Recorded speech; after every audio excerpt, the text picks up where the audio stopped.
Assalamualaikum warahmatullahi wabarakatuh. Memenuhi tugas UAS, mata kuliah pemahaman dan perkembangan peserta didik dan pembelajarannya.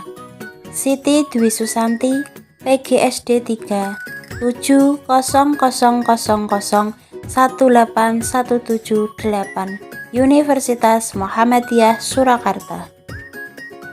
RPP yang saya buat memuat teori belajar, teori perkembangan sosial, pembelajaran berdiferensiasi, dan konsep asesmen dan pengukuran yang akan diterapkan.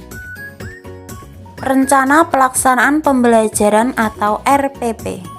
Satuan Pendidikan SDIT Muhammadiyah Al-Kautsar, kelas 5, semester genap, tema 9, benda-benda di sekitar kita, subtema 3, manusia dan benda di lingkungannya.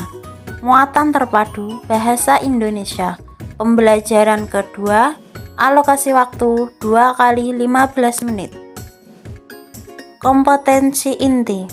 1. Menerima, menjalankan, dan menghargai ajaran agama yang dianutnya. 2. Menunjukkan perilaku jujur, disiplin, tanggung jawab, santun, peduli, percaya diri dalam berinteraksi dengan keluarga, teman, guru, dan tetangga, serta cinta tanah air.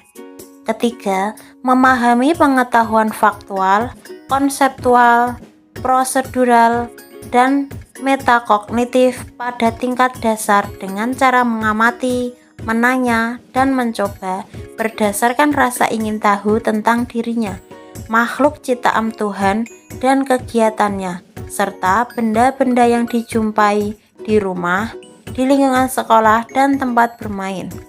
4. Menunjukkan keterampilan berpikir dan bertindak kreatif, produktif, kritis, mandiri, kolaboratif, dan komunikatif dalam bahasa jelas, sistematis, logis, dan kritis, dalam karya yang estetis, dalam gerakan yang mencerminkan anak sehat, dan tingkat yang mencerminkan perilaku anak beriman dan berakhlak mulia sesuai dengan tahap perkembangannya. Kompetensi dasar dan indikator pencapaian kompetensi. Muatan bahasa Indonesia. Nomor 3.4, kompetensi dasar, menganalisis informasi yang disampaikan paparan iklan dari media cetak atau elektronik. Indikator pencapaian kompetensi. 3.4.1, membandingkan informasi yang disampaikan paparan iklan dari media cetak dengan elektronik. 3.4.2, menyimpulkan informasi yang disampaikan paparan iklan dari media cetak atau elektronik. Nomor 4.4, kompetensi dasar, memeragakan kembali informasi yang disampaikan paparan iklan dari media cetak atau elektronik dengan bantuan lisan, tulis, dan visual. Indikator pencapaian kompetensi. 4.4.1, menentukan informasi yang disampaikan paparan iklan dari media cetak atau elektronik dengan bantuan lisan, tulis, dan visual. 4.4.2, mempresentasikan informasi yang disampaikan paparan iklan dari media cetak atau elektronik dengan bantuan lisan, tulis, dan visual. Tujuan pembelajaran. 1. Peserta didik dengan mengamati video dapat membandingkan iklan media cetak dan elektronik minimal 3 dengan benar.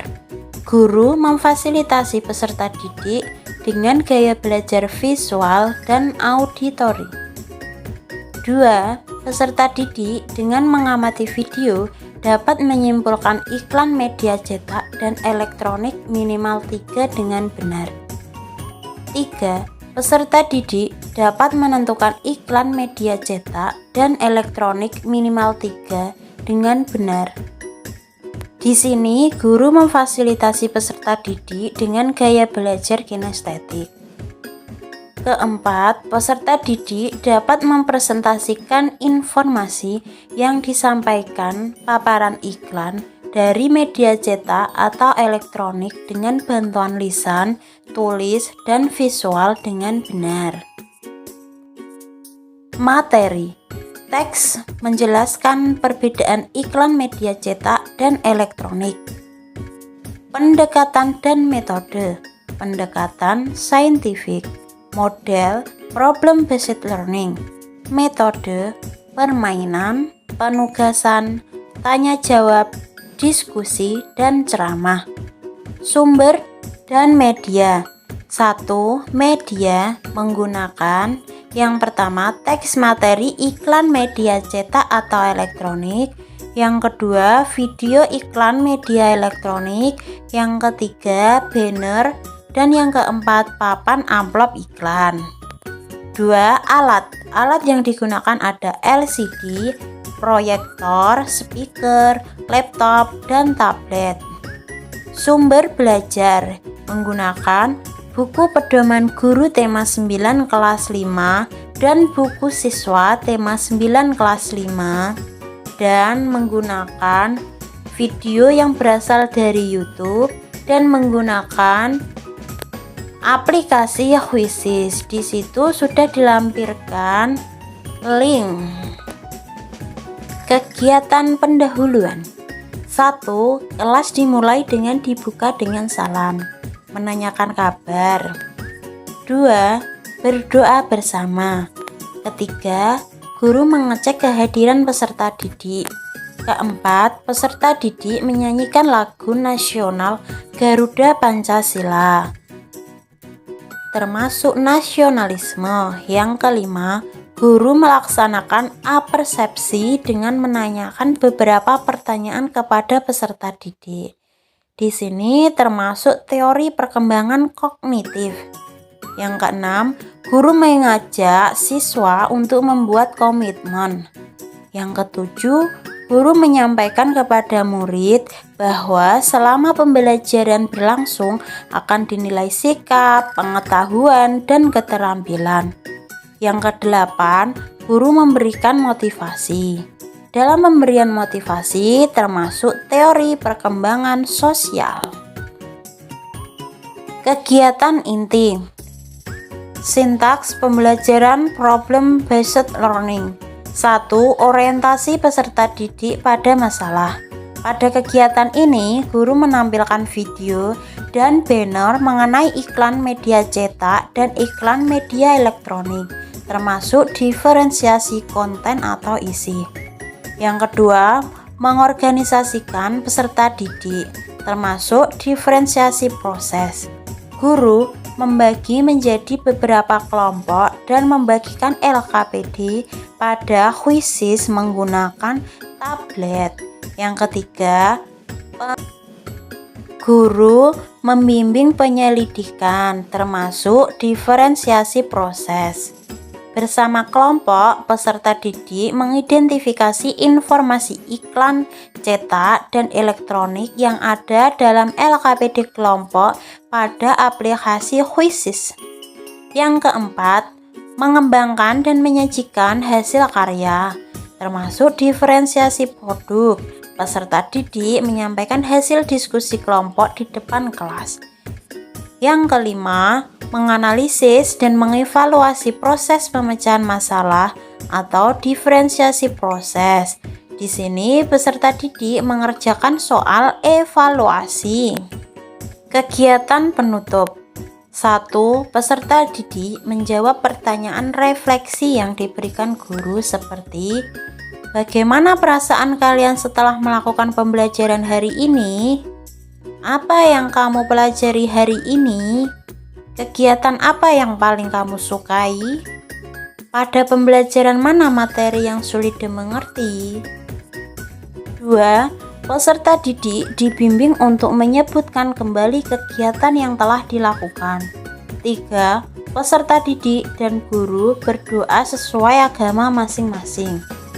4. Peserta didik menutup proses pembelajaran. Penilaian, pembelajaran, dan pengayaan. 1.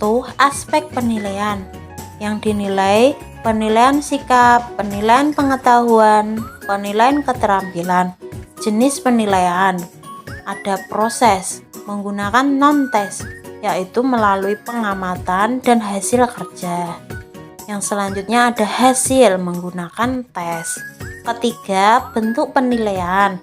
Yang pertama, sikap dilakukan dengan observasi. Yang kedua, pengetahuan dilakukan dengan tes tertulis.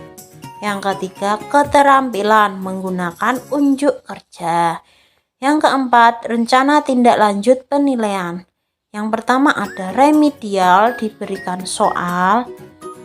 Yang kedua, pengayaan, diberikan soal. Di sini selanjutnya dibagikan LKPD kelompok. Teknologi yang digunakan oleh guru menggunakan teknologi Quizzes. Jadi LKPD kelompok berupa soal-soal yang ada di dalam aplikasi Quizzes dengan menggunakan tab yang telah dibagikan kepada kelompok. Soal evaluasi. Di sini selanjutnya guru membagikan soal evaluasi yang terdiri dari 5 soal. Yang ke nomor 1 dan nomor 2 merupakan pilihan ganda. Yang ketiga, 4 dan 5 merupakan esai. Thank you. Wassalamualaikum warahmatullahi wabarakatuh.